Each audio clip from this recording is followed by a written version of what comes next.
Welcome everybody to another episode of Need Some Introduction. I'm your host, Victor, and on this podcast, we're usually watching a show week to week, hoping to introduce you to something new.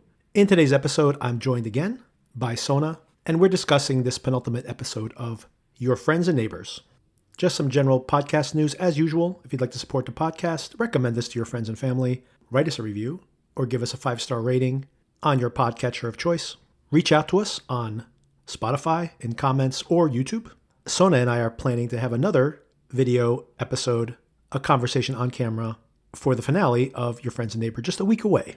Email us as usual if you'd like to ask any questions or give us any feedback. needssomeintroduction@gmail.com. And later this weekend, Darren and I will be discussing Mobland, also a week away from its finale, the third episode of Murderbot, and possibly reviewing the new Mission Impossible and checking in on the HBO crime drama Duster, and also check that episode for my reaction to last week's episode, a really excellent episode of television in a show that I really don't appreciate that much, The Last of Us, which is also wrapping up this week. A lot of wrapping up here right towards the end of the month, but do expect that commentary as part of that upcoming episode. So all things to look forward to, continuing to cover Murderbot on Apple TV+, Mobland wrapping up in just over a week, and of course, just 1 week from today, the finale of Your Friends and Neighbors. So before Sona comes into the conversation, a quick recap of this week's episode. Following last week's events, Coop is arrested at Paul's funeral. And of course, this is the talk of the town. At his bail hearing, it turns out his dad shows up, having liquidated his IRA, to bail him out, bringing him a turkey sandwich to boot. And that's the only person on his side of the aisle. Sam is there as well, but does not make eye contact. Does she legitimately think he killed Paul? Or is she just hiding something herself? As the episode opens, we actually have this group of women in a sauna, some of which we've seen before, speculating on, is it possible that Coop could be responsible for this murder? Coop immediately gets dropped off to meet with Mel, and Mel just still does not know what's going on with Coop. And of course, she just found out that Coop's been sleeping with Sam.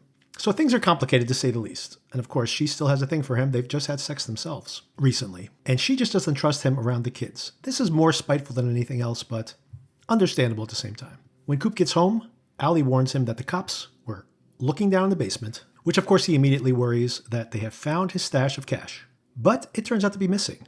And he finds out pretty quickly that it's not Lou who stole it. Lou thinks he's a little out of control, and she's not wrong. And she doesn't want to see him again until he's got this legal and personal issues resolved. Of course, it turns out that it's Elena who's taken the cash to pay off her brother's debt to Felix. She's pretty intimidating in her interactions with Felix, so there might be even more dark side to Elena's dark side. Mel and Nick go to a coffee shop where they run into Sam, and Sam accuses Coop of being the murderer of her husband.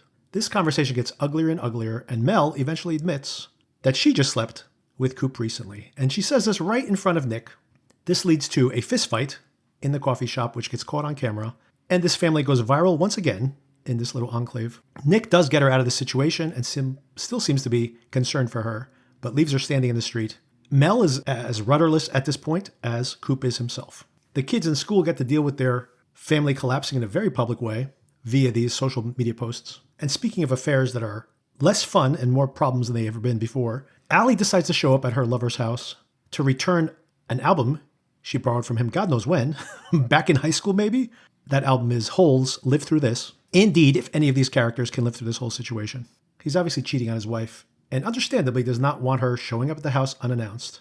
But Allie has proven herself not to be the most stable person, so buyer beware. That night, Tori finally has an argument with her boyfriend. He's working on the assumption that it's a realistic possibility that her dad did kill Paul. Tori lashes out violently, maybe showing tendencies of her mother, and punches him right in the nuts after accusing him of dating someone who's too young. Shades of mom and dad here. Meanwhile, Coop is interrupted from watching Commando when Nick shows up and punches him in the nose. But they soon make their amends, and that's when Barney shows up, and they decide that it's time to go out to New York and party. Some of Coop's old coworkers are there, and they mention that the business isn't doing as well without Coop around. Perhaps a seed for things to come. At the same club, Nick has attracted the attention of some young women, and all he can do is talk about his circumstance with his current girlfriend. They are uninterested in this. The night's not going as they expected. The guys decide to drink and do some coke and dance very badly. And by dawn, they are breaking into the golf course like a bunch of teenagers. Barney talks about his disappointment with the way his life has gone. And Coop talks about how being a rule follower has not paid off the way he expected.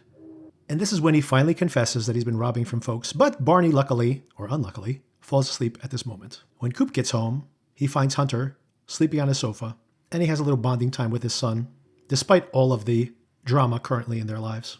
He's worried that he's going to jail, and also wants to tell him that he's got a girlfriend. Barney has a heart-to-heart with his wife. She's concerned about his relationship with Coop, and has found that bag of money, and assumes that it's come from him. Thanks to her viral fight at the coffee shop, Mel ends up getting fired from her family counseling job, and Kat has a very pragmatic conversation with Coop. Maybe he should take a lesser plea deal and hope to be out of prison by the time his son is out of college. Coop is not hearing it. I am not going to confess to a crime he did not commit. When Coop gets home, Mel is waiting for him, and she wants him to admit what's been going on. And he, again, is unable to confess what's actually been going on. And she's worried about him, worried about herself, worried about their whole circumstance. What is this going to do to their family and to their kids? And Coop ends the episode going for a jog and reliving the greatest hits of this show up until this point, all of his indiscretions. And he asks himself, how did I not see this coming? To which all the audience out there is saying, how did you not see this coming, my friend? How did you not? All right, let's bring Sona into the conversation and see what she thought of this episode. All right, Sona, so we're here to discuss this most recent episode of Your Friends and Neighbors, which was called, When Did We Become These People? Sona, I ask myself that question constantly when I look at myself in the mirror.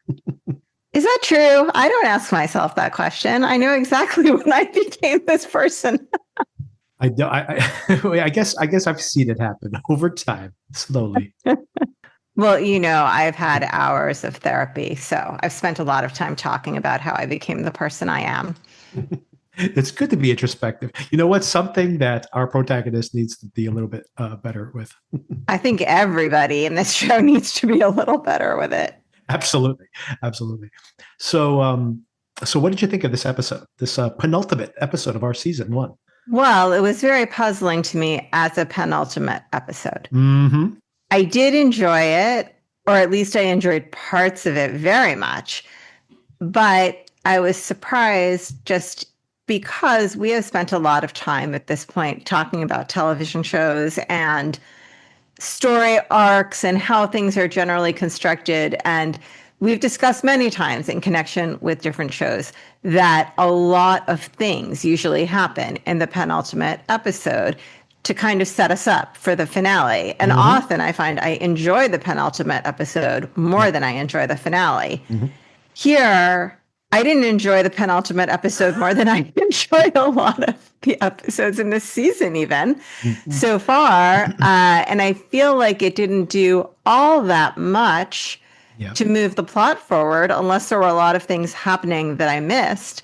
But nonetheless, I did still enjoy watching it. And I think there was a lot that was good about it. What were your thoughts? I am 100% in agreement with you, as is my wife, by the way. We watched this together last night. She was an episode behind, so I got to rewatch the previous week's episode and then this one almost back to back.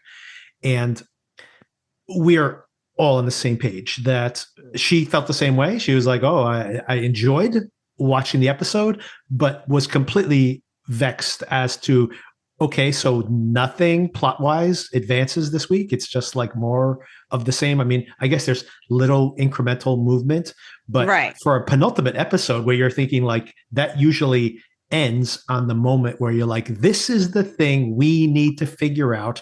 Once again, just from a story construction point of view, this is the thing that needs to be solved next week. You know, other things might roll over into next season, but this is the thing. And I'm like, where did we get to in this episode? It was really, really head scratching as to, and I think my personal opinion, I think this is the worst episode the show has had. There's been this push and pull of being able to bring in the mystery plots and the thriller aspects of the show with this, marriage drama, which I think is the most effective version of the show for sure. And they've been unable to square that circle. And I think really here in this episode, it's almost like they didn't know what to do with these plot threads. I assume it's all going to culminate in the finale. It better, because I need some kind of hook to not just me. Maybe I'll tune in for a second season just out of curiosity. But I think for them to make this show as popular as they want it to be, there needs to be some juicy hook here at the end. And I'm not even sure, given this episode, what that thing might be. I can't rule out that they're really going to land this plane in the finale, and everything we saw this week is going to be relevant to what happens in the finale. I can't rule it out. It just feels unlikely at this moment. Yes, I agree. Yes. And we'll get into it. Let's dig into it a little bit, because I think there are certain things here that I just don't know what the show is trying to set up, or whether they've just completely forgotten about aspects of the show and that's just breadcrumbs for the future. I don't know. Like I'm kind of confused. But I think the show begins in a really strong place.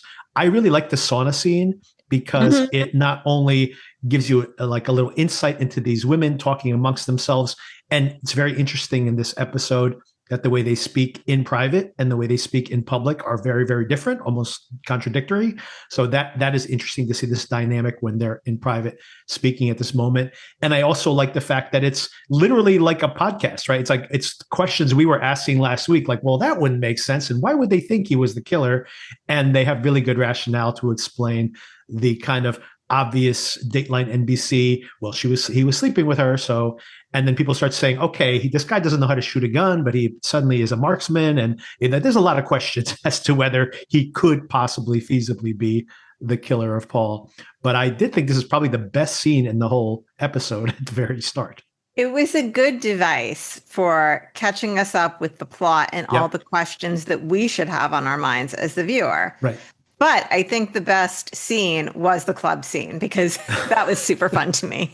That was fun, but it seemed like really like the wrong time for this male bonding. It was weird. Yeah. It's a strange time for this scene to occur, I would say. Yeah.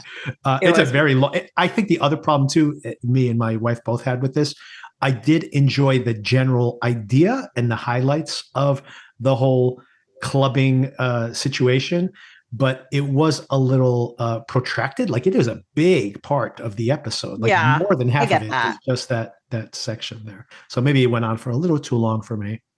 I did like one more thing on that sauna scene. I did like the fact that at one point they're like, he was very calm when they arrested him. He would have to be a sociopath. So maybe that does prove that he might be the killer. And I'm like, I have accused this guy of being a sociopath throughout our entire coverage of this show, because he is way too relaxed in these very, very stressed out situations. Fair. And something else, this is completely a tangent, but one of the things that occurred to me, not that this show is supposed to be super realistic, but and maybe it tells us something about the detective character. There was no need to arrest him at that funeral. That guy's not a flight risk. You know where he lives. Right. They easily could have done it in a more discreet way and chose not to. That was a comment I actually meant to make last week, and I forgot. Yeah, I mean, I think they're trying to make a point there, so that I buy it to an extent, although, it is questionable as to why she is being so aggressively confrontational with him. But maybe it's because she doesn't really think he did this, but he just knows what's actually going on, and she's trying to push him to confess. And there are multiple times here in this particular episode where he can confess everything that's been going on. But it is interesting that, maybe it's a metaphor for everything else we've seen in him as well, that he refuses to accept the fact that he's failing at something, and he keeps doubling down on it and doubling down on it. And it's the same thing here. He could tell Kat that I was stealing from those houses, and of course that would be embarrassing, but it would give him, if they can prove the fact that that's why he was there, and there would be even potentially proof of this, there's a paper trail that would prove that he has been doing this, it would be a way to get out of this situation, which theoretically is really, really bad for him. But it seems like he still doesn't want to accept that. He wants to hang on to, well, I still have that option of continuing to break into people's homes. In his defense, he did try and tell Barney. He did. And you're right, just before Barney passed out. But it was, yes, he did get the words out of his mouth at least one time. But I mean, he should be telling this to his lawyer too. I mean, think about that. His lawyer would have to keep his confidence. So she could use that in some way, or at least some of that information to provide, for example, what he was actually doing in New York. He was with people when Paul was murdered. That would be a good way to get off the hook. But he doesn't even want to tell her that that's what was going on. So, Right. it is questionable as to whether he just wants things to go back to the way they were. And he thinks that if he just plays his cards right, that this is all going to pan out. But I have a question.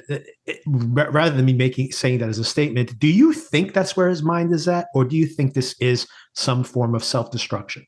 I think there is some sort of refusal to accept reality that's going on for him. Yeah.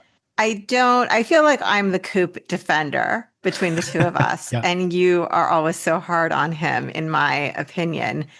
And it's interesting that, probably there's something about gender dynamics going on here. I feel like if I was harder on a female character, you would likely defend her. But that's a conversation for another time.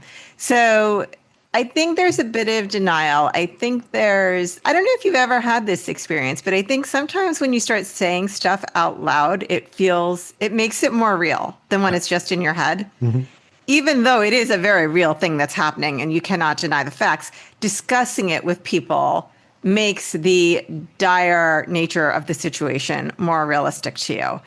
And I feel like there's some denial going on with him, that he feels like this is just a gap he has to bridge. And Right. This isn't forever. He's just got to keep it going for long enough until he can straighten everything out and get back on his feet. And I don't think he's accepted that this has spun out of his control. At the very end of the episode, he says that seeing or remembering, or in his mind, playing out all these events that happen one after the other, it's as if he had designed it this way on purpose. And then he actually says that in the end, I just asked myself, how could I not see it coming? So 2 points to that. One is, it really is like as if, what he's saying, it's like he's surprised to think back, how could this have all happened? And I'm like, these were really egregious decisions that he made along the way. He should have been a little more realistic about what he thought the outcome was going to be. And also the fact that, I love that final thing he says in the episode. Ironically, love it in the fact that he says that, how could I have seen this coming? And I'm like, anyone who's watching this show knew things were going to go really, really badly, considering most of the decisions he made along the way. That's why I was curious about whether, one way to read that is he's in complete self-denial, or it could just be that he's so entitled up until this point that he just assumes everything's going to work out for him. But he doesn't seem to be that unaware. So that's why I'm curious about that aspect of it. And then the other aspect of it is, is this a form of self-destruction, right? So, he did sleep very peacefully once he got arrested. So I do wonder if that was, like you mentioned in our conversation last week, if that's his get out of jail free card from having to keep supporting everybody, is to be like, right. I'm in jail now. I'm broke. They're going to take all my money if they find me, civilly liable for this person's death. So you guys are all on your own now. Well, it gets worse this week with Mel losing her job. So. Exactly. I was thinking about that. Not that she has that much money, but now she doesn't even have that.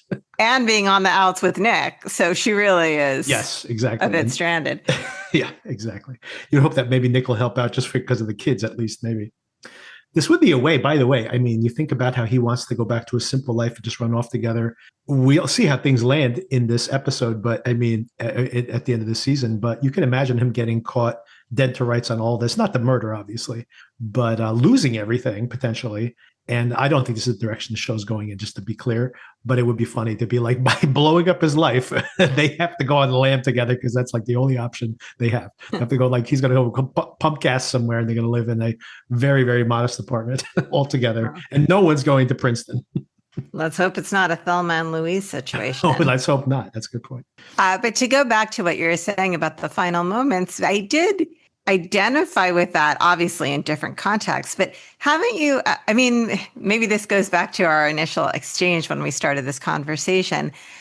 I personally, at certain moments in my life where I am feeling dissatisfied for whatever reason, I try and trace back the events of my life to, what was my last feasible chance to avoid being in this situation. And I kind of review all the decisions I made, and I often have to go back over 10 years Right. to say, okay, had I done something different on that specific day, if I had made a different decision then, I probably would not be here now. Have you never engaged in that sort of weird internal exploration? You know what? I actually think that that is absolutely true. And I think everybody does that. And you think about it in, the context of things would have been different if I made a decision a year ago, definitely 10 years ago, right? There's like the whole domino effect. Although at some point you go too far back and you start thinking about everything would be different if you changed things 10 years ago, right? Yeah. But so that's part of it too. But, and I completely agree. If that was the case, if he's flashing back to like decisions I made 15 years ago, 25 years ago, why did I ever become this hedge fund manager and get so addicted to this very high lifestyle, those type of decisions? But he's like, the decisions I've made in the past 3.5 weeks. Okay, fair. You see what I'm saying? It's just like, but that's when his life of crime started. Right, exactly. Oh boy, it's so funny. But so let's go back to something else that happens very importantly here in the episode, which is, of course, that Mel and Sam run into each other at the coffee shop. She's already, in social media famous because of the viral video of the arrest of Coop. And now they add on top of that, because now Sam and Mel get into a slap fight at the coffee shop. And worse than that is that she, standing right next to Nick, confesses to the fact that she hooked up with Coop. And that's part of the reason she's jealous about the whole situation with Sam. Sam, going back to my theory last week, which I still believe is partially true, that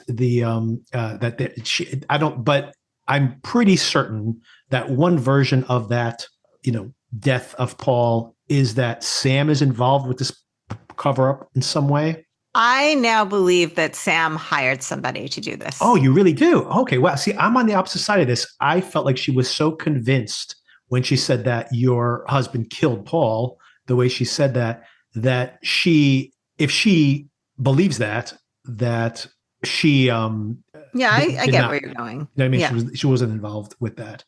Tell me why you think she's responsible for the murder now. Well, my, well thought out theory is I just don't like the way she's acting.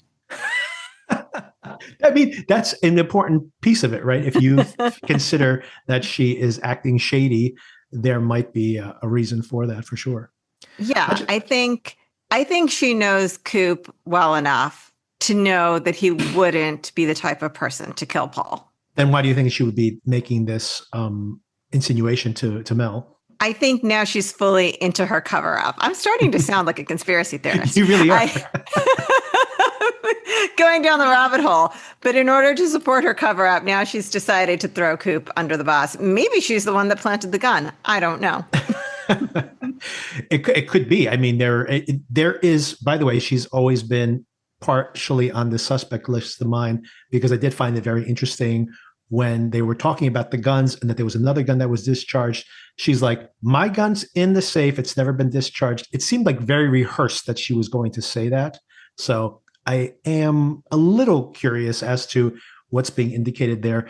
I just can't imagine. We haven't seen anything in her character that she would be that cold-blooded to basically have Paul murdered and then have Coop take the blame for it. It seems to be very premeditated, if that's the case.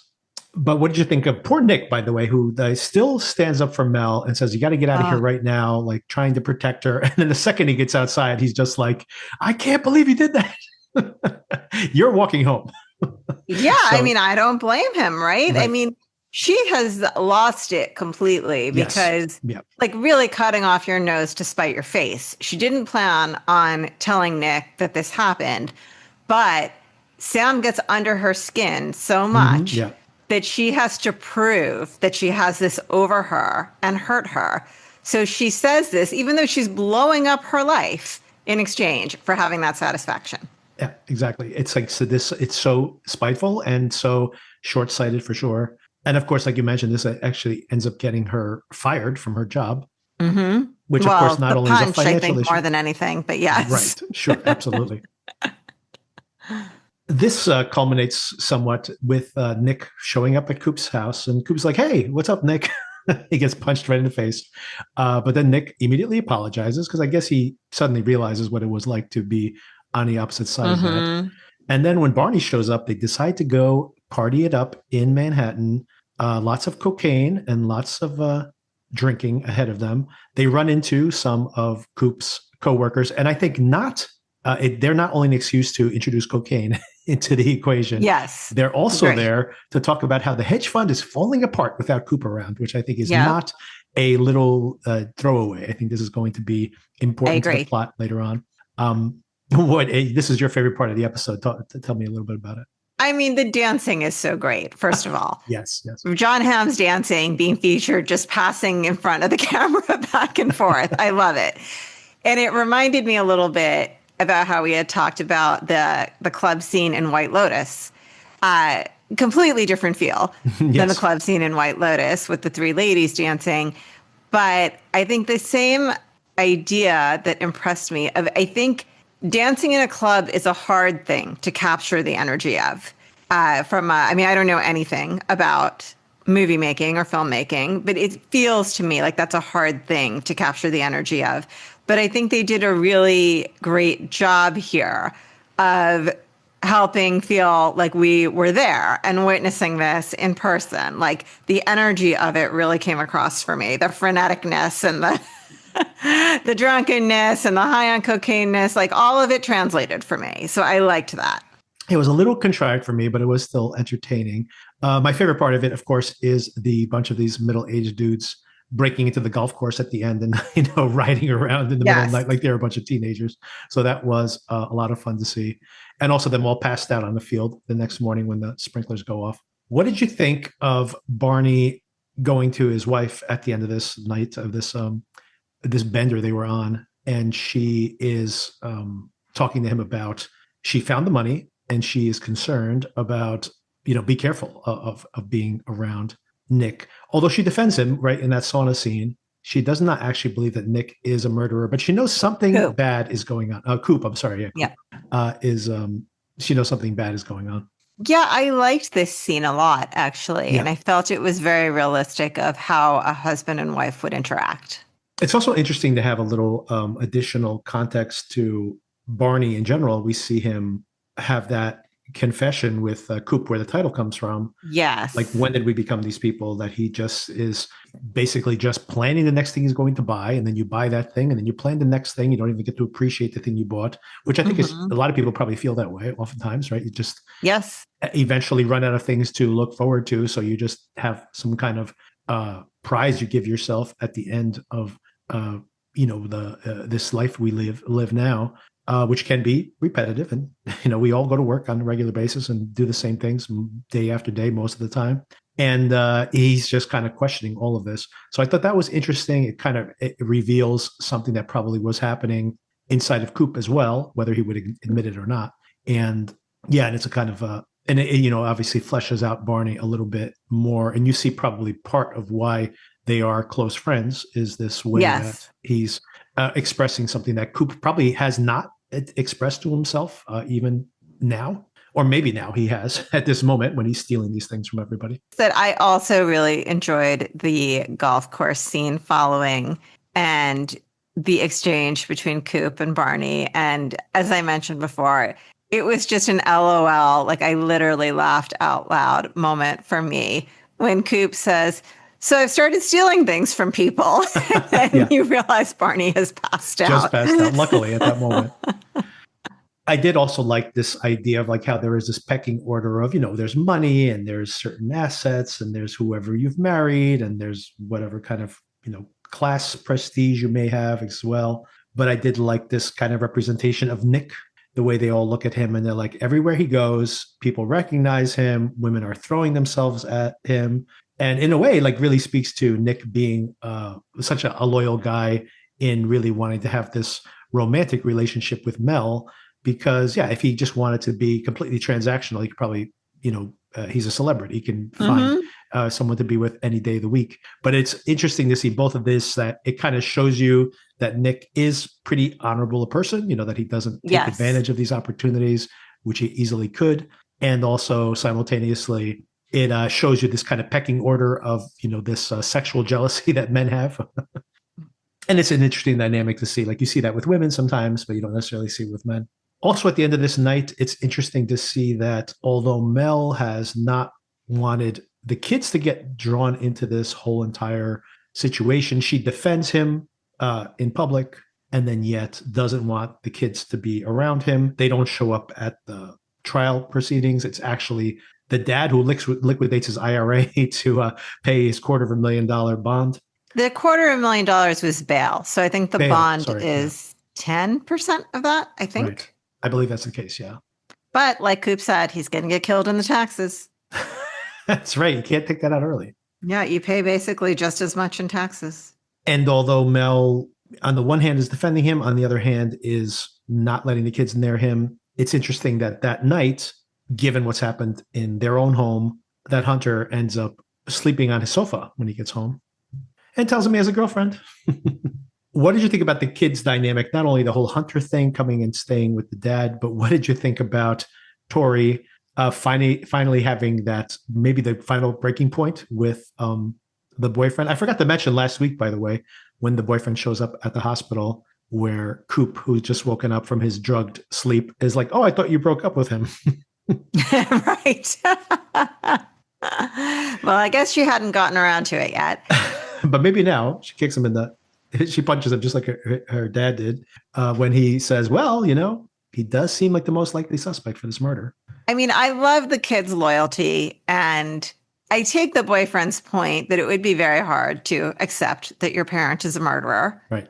So I do get where he's coming from, but I think, in this particular scenario, we happen to know that he's not a murderer. So I respect the kids' loyalty in defending their dad, both with the son from Mel, kind of, he still reached out to his dad regardless, and with the daughter against the boyfriend. And I loved her closing remarks of, why should I trust a college guy who's dating a high school girl? Right. Which, I mean, very valid point. It is interesting. I've been seeing these parallels between the kids and as a metaphor for what the relationship between Allie and Coop must have been when they were younger. And now I'm starting to think about the not the relationship between them, but the parallels to their parents, because we see Mel, who seems to be put together, but then is really not. And then she lashes out violently when she has like an uncomfortable truth to deal with. And the exact same thing happens here to Tori, right? Where Tori is like, having a conversation with him. And then the second that she gets cornered, she, lashes out. Turns to violence. Yeah, she turns violent. And not only that, but also attacks him too, right? She eventually says all the things that her dad had, said, well, why is this older guy dating this younger girl at all? And then she, calls him out for that and punches him as well. So it's like maybe both the parents personified in her. Yeah. And we see the son, we see Hunter being the more passive one. And maybe that is what we see again in Coop as well, right? I mean, we finally have something that maybe we almost literally said here in our conversations previously, that he was a rule follower, and that he discovered, this is when he's talking to Barney in those moments before he almost confesses, that he discovered that he didn't know the rules, and maybe there are no rules, right? So maybe that is this, he thought, and not only did he think, but he had been a rule follower. He got the scholarship. He went to the Ivy League school.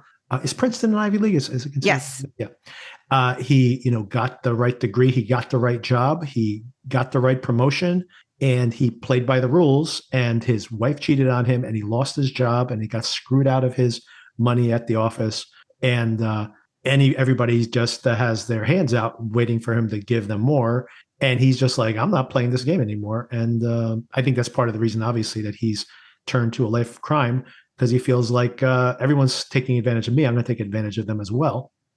But it is interesting just have him actually come out and actually say that in the course of this episode. But maybe Hunter going back to the point of that correlation with the parents, I think Hunter is more probably like he was when he was younger, probably the quiet one. He had this very bullying mother, as we've seen here. And he probably just went with the flow and he didn't get in trouble. Allie was the one that was always getting in trouble. She was the wild child. And he was just put his head down and did his work. But once again, I guess in his own mind, has not paid off the way he wanted it to. I mean, I'm kind of wondering if Hunter is neurodivergent at this point. Maybe a little bit. But I feel like they would have mentioned it if he was. Well, he has ADD. His ADD, right? Right. That's true. That's true.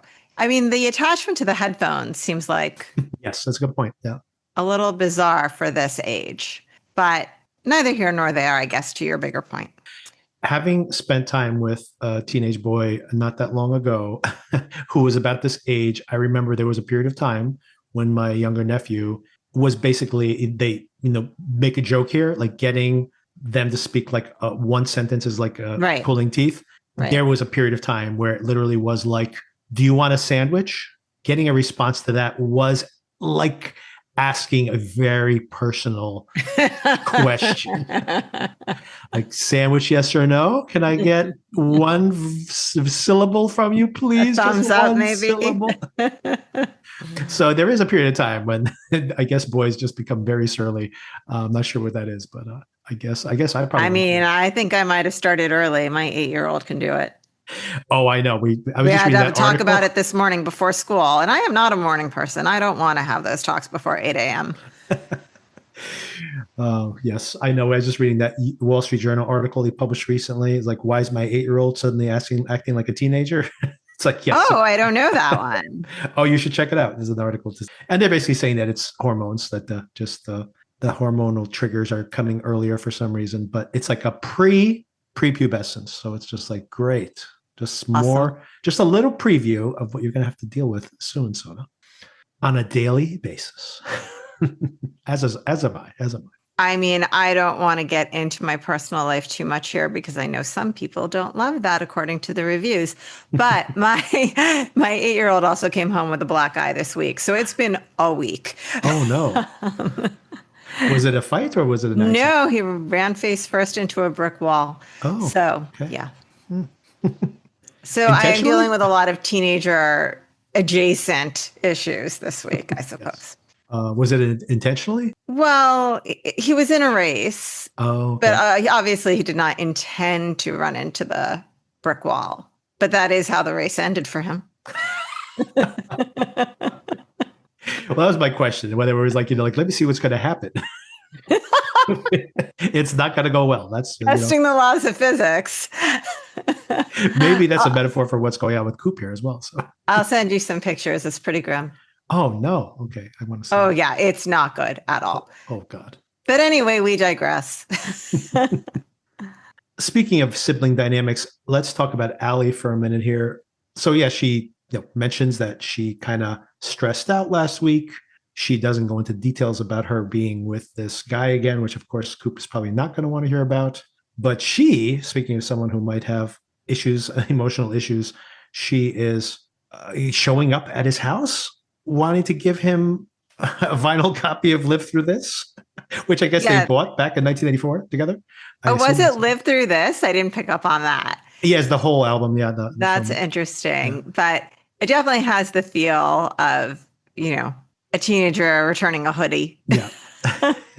And leaving the album right there on the steps. I got to tell you, vinyl goes for a lot now. If that's an original 1994, she probably could get something nice on that on eBay. That's at least $100 on eBay, I'd say.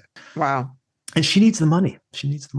But what do you think this portends for the finale? I was worried, by the way, when he got home and he was calling for Allie, and then he looks into the living room and it's actually just Hunter sleeping there. But I got worried for a second. She does not seem to be well right now. Yeah, I think she's probably, I don't know where she's at with her meds, but it feels like she is going to be triggered into a bad cycle. So everybody in this episode is keeping a secret or is lying. I guess that's on the show in general, and I guess it's one of the themes here in general. But Interesting that we have an actual like hidey hole hidden thing down in the basement. Allie, in that conversation with Coop, mentions that you should check the basement. They spent a lot of time down there. He immediately freaks out, like, oh my God, they found my stash. If they have that as evidence, how am I going to explain that?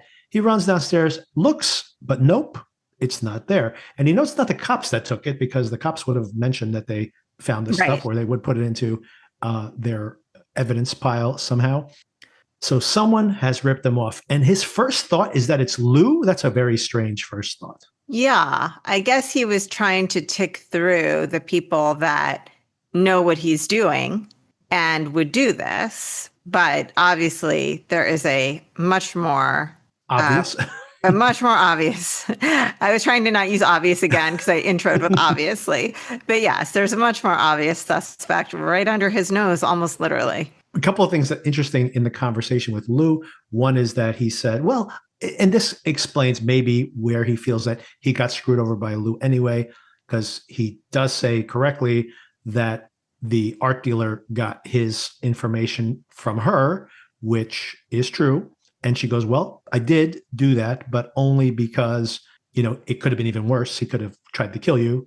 I'm not sure why he's showing up at Lou's pawn shop, by the way. If anyone is tailing him, you don't want to have you turning up at the pawn shop, I would say.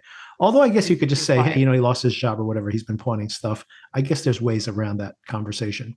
But she does admit that it was indeed her who told the art dealer where he lives. But in a way, she says anyway that it was to protect him from something even worse.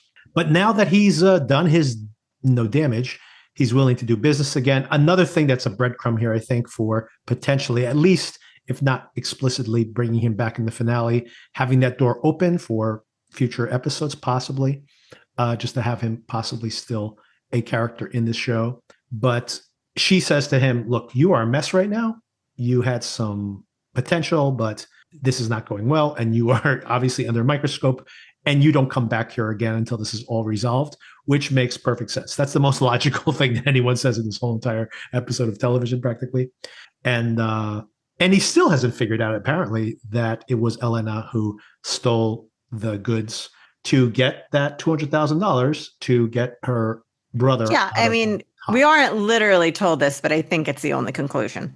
Oh, yeah, absolutely. Yeah. And we're not literally told, like you mentioned, but there's also the fact that, like, when they open the bag, we see like the roll of cash, which was like the very first thing that Coop ever stole. Yeah. So it's like, pretty explicit that this is where he's been storing all the cash he has. And I assume all the money gets from the pawned goods as well. Was it exactly $150,000? Because she didn't leave him anything.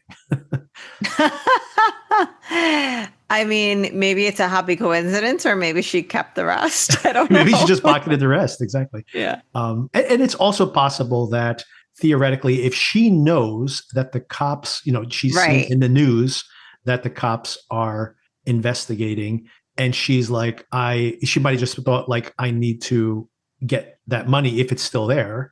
And then, if she knows where the money is and she grabbed it, then you might be right. She might have taken the rest and just put it in her pocket, because it's like, if you leave $80,000 or $100,000 there, it's not like it's not suspicious if someone else finds it. So she's taking all of it, and maybe Coop will finally show up at her doorstep and she'll be like, I have the rest of your money. I just needed this much. Right. So, yeah. And if he never shows up, then she just keeps it. Right. If he just goes to jail, then she just keeps the money. Win-win. Exactly. But I think she's not being duplicitous here. I think she probably, it does not make sense that he just happened to have exactly the amount of money she needed. And and I think that she probably just took it, and whatever's remainder, she's going to live off of it until he comes knocking. A couple of the other things as we get towards the very end of the episode. There's a conversation with Kat. What do you think about Kat's opinion here? First of all, he obviously doesn't tell her, even though she's like, I know you're hiding something from me. Tell me. He seems to be contemplating it, will not tell her, even though, once again, it would give him an alibi. He was in the house that night, but he was physically in New York City, miles and miles and miles away, when this guy was dead. This guy was dead way before he showed up at the house, and he has an alibi, but he will not give it because he's still hoping that this is all going to work out somehow. But how do you feel about Kat's opinion in general? Just saying, like, look, they found your blood at the scene. You said you had your DNA anyway. your DNA could be there because you were sleeping with her. Now we know you've been in and out of that house. But they found the gun in your car also. And you're just going to simply go by and say, hey, this is, just take the deal. You can't, there's no way out of this. I do think that the job of many criminal defense lawyers is really making deals rather than actually getting an acquittal.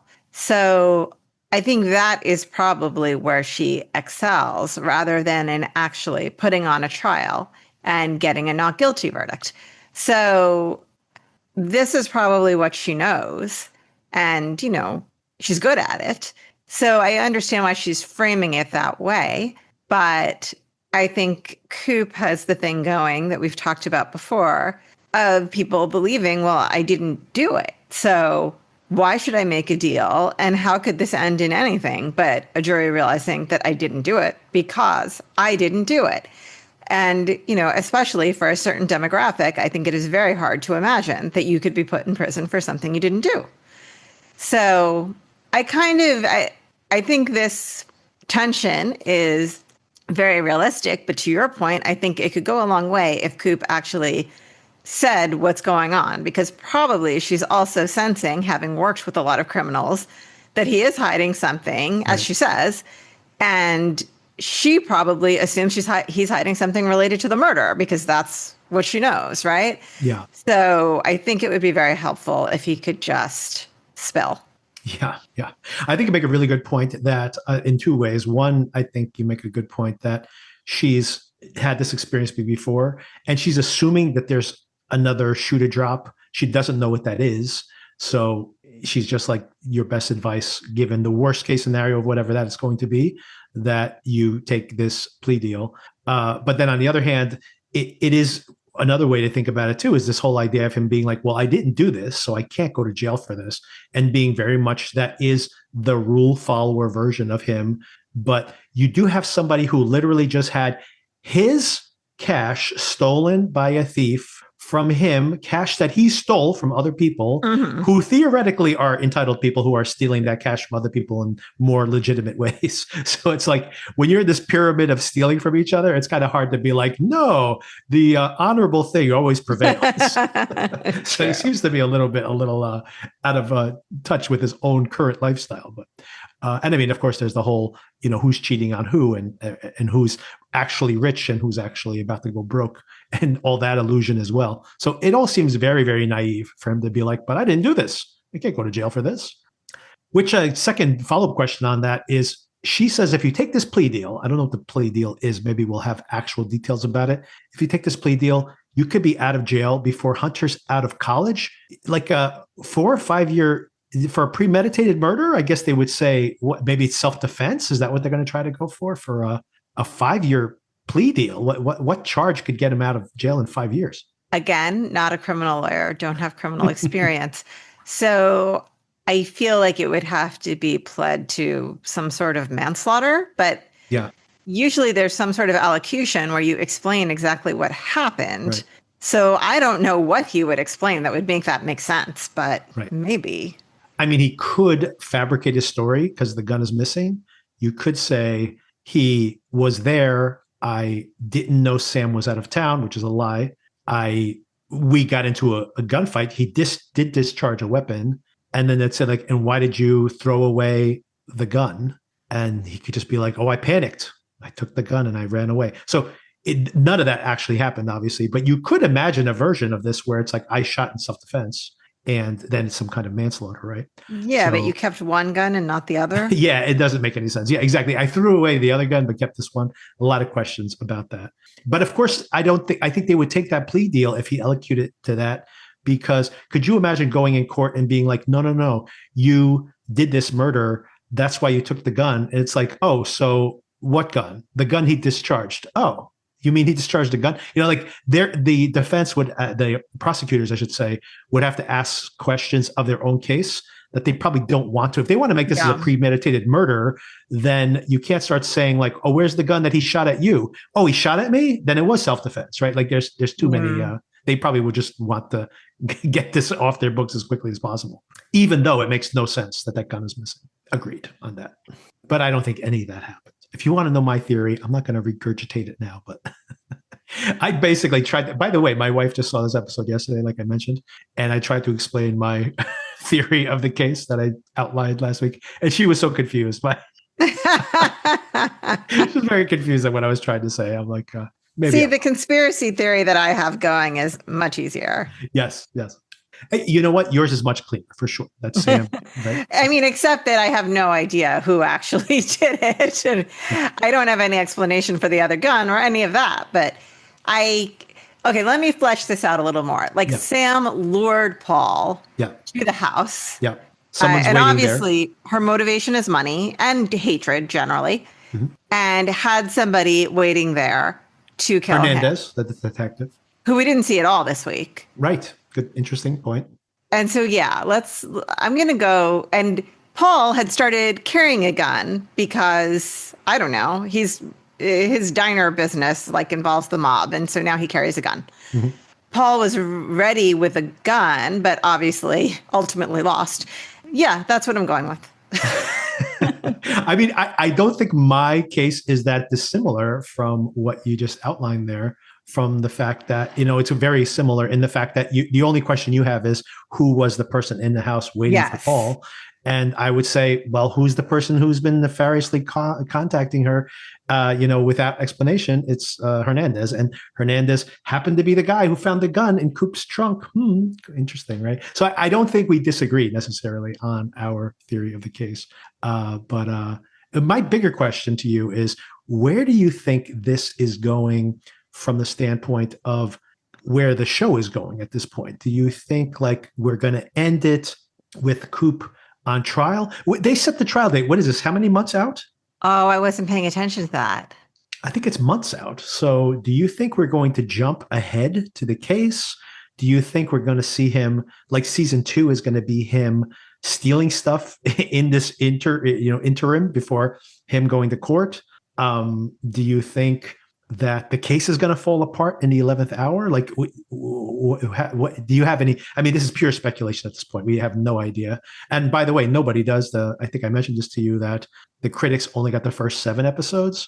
Okay. So it is funny to think about the fact. I was thinking about this today. I'm like, did they not show the critics the rest of the season because they wanted to keep the final twist under wraps?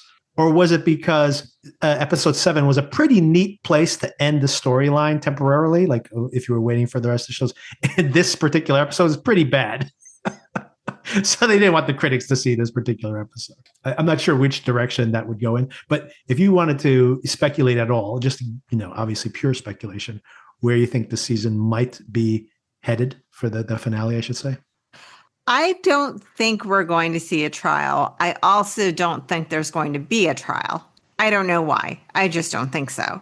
I am worried that we are not going to have the answer to this murder by next week. Yeah, I worry that too. I really do want this murder to be wrapped up by next week. I feel like this is not, I feel like this murder, while interesting, is not enough to be a holdover thing to the second season. I agree. Yeah, I do not want to see I was trying to play these scenarios out in my own mind yesterday, and I was thinking there is a version of this show where he knows things might go really bad for him. So now we're building up to the case over season 2, and he is trying to work all these different angles to steal and to maybe blackmail his boss to get access to that cash. And, maybe steal some artwork and take even more brazenly do some thefts to stockpile as much cash as he can to protect his family while the case is ongoing. I honestly don't want to see that version of the show. I'm not very interested in that. But then if somehow he's off the hook for the crimes, for the murder, I should say.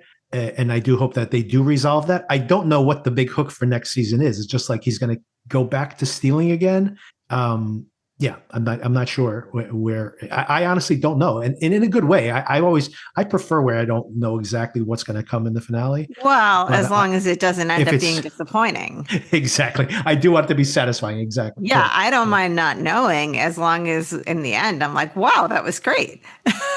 And I worry here that maybe Yeah, agreed. this show was a little too ambitious Yeah, by yeah, setting so many things into place and so many plots into place in different, not genres, but different contexts, right? Like the angst of middle-aged life, yeah, and also I'm stealing from my neighbors, and also there's a murder, and also this art heist guy is out to get me. I don't know. And also my sister is about to have a depressive episode. right. Like it Yeah, just, I worry. Maybe yep. they're going to land the plane and it's going to be great. And I will be so excited with whatever cliffhanger is set up for the second season. Because I do think there will be a cliffhanger for the second season. But I don't know. Yeah, I honestly don't know what that cliffhanger would be either, or more so, I can imagine a bunch of them, and none of them are really that satisfying to me at this Right. None of particular them are what moment. I want. Exactly, exactly. And to your broader point, I agree. I was just talking to my wife about this last night as well. That I think that my preferred version of the show, and it's always a problem I have where I'm trying to compare the show to an imagined version of it.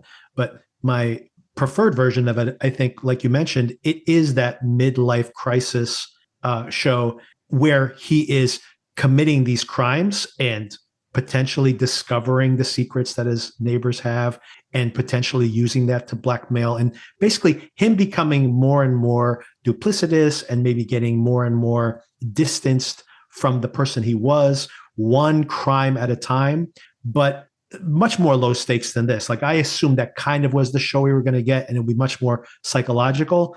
And as soon as like they started to really be like, well, the cops are onto the thefts right away, and now this murder plot being thrown in here, I'm like, I don't know if I needed all that extra stuff. Like, I mean, I honestly could have Right. just seen him slowly lying to everyone around him, getting away with crimes like stealing something really egregious and being like, this is too far. Someone's going to notice.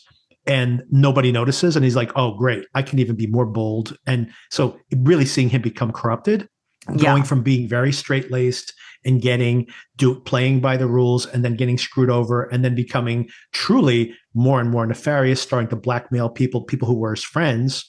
And that is, for me, is interesting, like seeing a character turn really dark over an incremental period of time.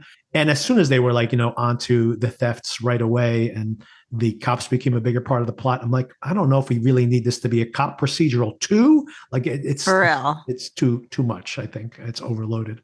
Yeah. Um, and yeah, but maybe what I described is the show wants to be, and it's just getting this is like a throat clearing for that version of the show I just described. It is possible that like this all blows over, that they're like, oh, you weren't responsible for this at all, we apologize. And he's like, oh, I got away with it, I got away with all these crimes I've committed.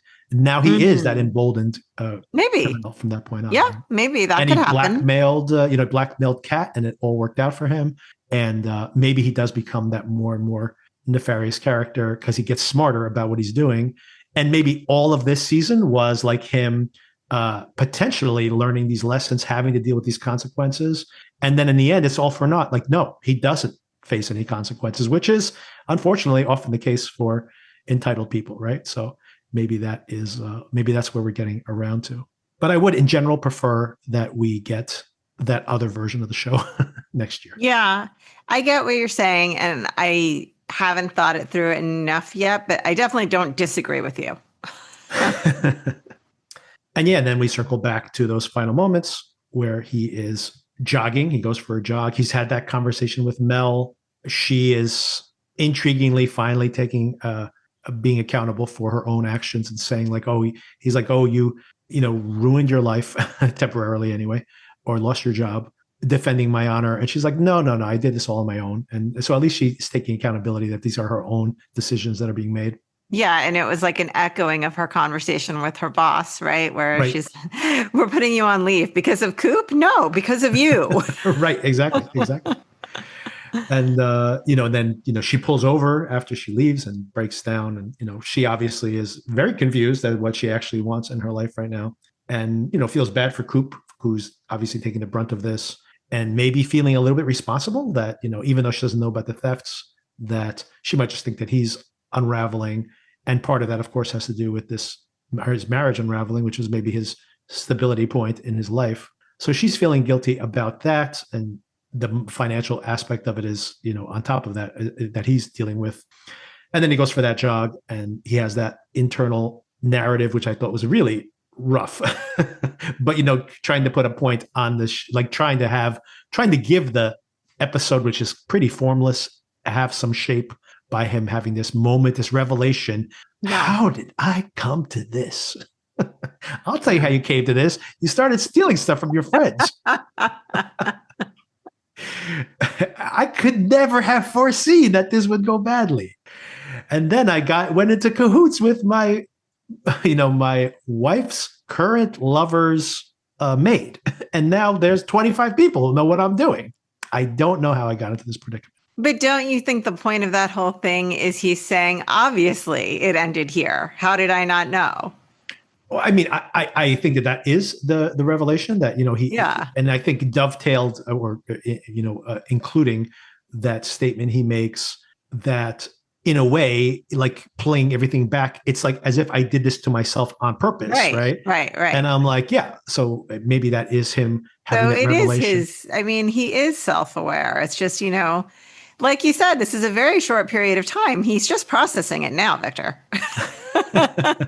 Yeah, I mean, if it was 4 weeks until he slips in the blood, and then this is whatever, days, weeks after that discovery, I mean, it's been like a month and a half. Yeah. At most. He still has bruises from the beating, which happens the day that they find the body, right? Like, think about that. So they find the body. It's the same day he gets beaten up. Or no, actually, they find the body. He gets questioned. I can't remember the timeline on that, but it certainly is close in time, even if it's not the same day.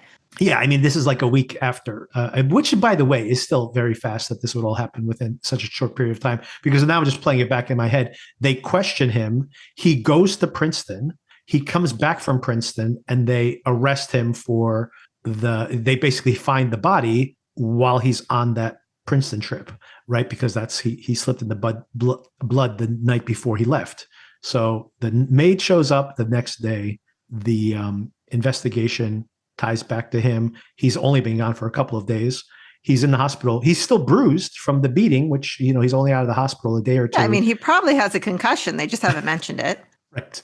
So it's just a week past. But I just remembered while you were retracing all those events, another bit of evidence I have in favor of Sam being involved, which is last week when she was questioned at the police department, and I think it was when they showed her the nanny cam footage. Yeah. When she leaves, she's furiously texting somebody. Yes. And we assume that it's Coop. Right. Then no reference is ever made to that with Coop. So I wonder if she was texting whoever is really involved. Good point. Yes, that's a really good point. I, even in rewatching it last night with my wife and playing back that scene, I didn't even make the connection. I just assumed it was Coop. I did too at the time, but now there's been no reference to that, and she seems to have turned on him. Yeah. And I was also going to say that Coop also had, what was I going to say? Oh, that Coop had been ignoring so many communications. Like, when he's in Princeton, Ellen was like, they're in your house. And she's just like, oh boy, let me just turn my phone off. How annoying. I'm like, you shouldn't turn your phone off right now, buddy. You're literally being investigated for murder. But I was like, that's just more of that. But I think you make a good point that there's no reference that he is communicating with Sam. And maybe she shouldn't be texting him immediately after that, considering he's now the suspect. I mean, she was like in view of the door. Like, she really left the interrogation room and she starts texting. Yeah. It would be funny if she is indeed texting Hernandez, who was like maybe in the building at that time. So that would be funny too. You're like, but I can make it work with my theory. I will keep doubling down. I'm going to keep going back to that evidence point, which is just like she's sitting there in the bar or in her house, I forget, or maybe in both. I think at one point it's in the bar and she keeps getting this phone call and she's ignoring it. Oh, she's in the bar in her hotel because she's staying in a hotel. So she's ignoring this call and they're like, what is that? And she just ignores it. And we're like, why is she ignoring that phone call? And then that night at the very end of the episode, we see that it's Hernandez who's calling her. And why is Hernandez, even if he's investigating, why is he calling her in the middle of the night? I don't think so. And if Hernandez is tied into this, he is the guy who found the gun in Coop's trunk. So I do suspect. And of course, that would be the other thing too. It's like, I don't think it's a coincidence that Coop's trunk keeps popping open and that he throws the gun in there. It just becomes a very convenient place for him to place the weapon, which is then in view as well, because it's not like he broke the trunk open to put the gun in there. He could have hidden it somewhere else in the garage, but just a convenient little spot to throw it into. But anyway, that's my theory. I still say you're Hernandez right. did it. As I'm thinking about it, it very well could be a combination of our theories. Right. Yeah, I think that, and where I was like, Sam isn't fully aware of this. I really like the fact that you're mentioning that frantic texting, that maybe Sam is in cahoots. Yeah. Although I didn't think so. A couple other things I want to touch base with you real quick. One is, since the last time we've spoken, so not only have the Knicks made it, oh my God, to the next what round, a roller coaster. Yes. Not only did they advance for the first time in 25 years, I almost turned the TV off. They were up by 14 points. I'm like, well, it's only 2 minutes left in this I went game. to sleep. What a shocker. And then I woke up in overtime. And that has literally never happened, by the way, just so if you were aware of that. It's not. Yeah, no, they've made it clear that that's literally never happened. It's not only the 14 points that they made up. It's the fact that the Knicks were still scoring. It wasn't like they stopped scoring. It was a 20 points, 26 points. 26 points between the two teams in a 2-minute period. That is absolutely insane. Insane amount of scoring. And those threes were just, they could not hit a three. It was incredible. But yeah, in a terrible way. And then of course the overtime was nearly tied as well. So it's pretty nuts. But at least it's an exciting game. And by the way, we have another one tonight, so we will see if they can tie it up. Very important game tonight. Anyway, I will be watching that for sure. I saw the Mission Impossible movie. I saw a preview of it. Good, disappointing. The last action sequence, it's what's on the poster. Everybody, I just want to say that this is Tom Cruise doing his own stunt work. Not only him, but a lot of it, because he's on face the whole entire time, on a biplane. And in the trailer, the stuff they show you in the trailer, it looks like, oh, this is crazy. He was basically hanging on to the wing. That I thought that was it. That's a 62-year-old man. That's right. Crazy enough, right? That's not what he's doing. This thing does loop-de-loops. He flips over from one wing to the other and catches himself and stuff. I'm like, this is insane. And by the way, the movie is maybe the worst of the Mission Impossible movies. They try to tie them all together. The first hour has like no action in it, and they're leaning onto all these secondary characters that you think we care about. Anyway, it's a little bit of a slog, and all these movies have become pretty long. I actually kind of liked the last one. It didn't have any really early giant set piece like the Roman stairs sequence from the second movie, which is so absolutely hilarious. One of the greatest stunts of all times, and so funny and so much fun. There's nothing like that in this movie early on. But even if you hate the rest of the movie, which I do not hate, but even if you hate the rest of the movie, the last half hour of this movie is like absolutely jaw-dropping.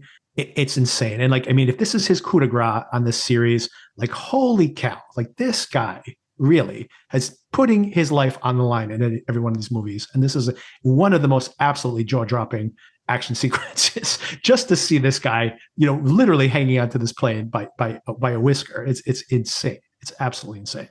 I hope he doesn't make any more of these. I got to say, if the next one comes out when he's 65, like, he's definitely going to kill himself making these movies. He's got to stop. He really does. Oh, and one more thing I wanted to shout out to you, Sona, is Sirens, which just premiered on Netflix yesterday. This is Julianne Moore playing very much like a Masha character from Nine Perfect Strangers, where she is kind of like a cult leader, this billionaire. There's these two sisters. One of them is that the younger one is like her personal assistant. The older one, who's played by Megan Fahey from The White Lotus, shows up as the like white trash sister, who actually seems to be the one with her head put on right, even though at first she seems to be like this really abrasive, unlikable character. Anyway, this seems to have some ingredients that I would be interested in. I have to tell you, Sona, I tried to watch this. There's only 4 episodes. It's only 4 episodes of this show. So I'm like, well, this would be a very easy binge.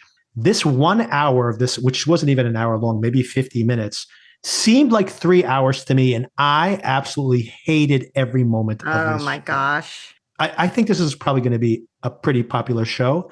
I could not watch it. But not for me. But not for me. Julianne Moore, though, terrific. She's really, really good in the role. There's just not enough of her. There's more of the sisters.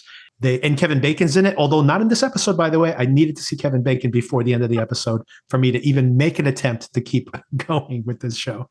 I wanted to see Kevin Bacon. Story of my life.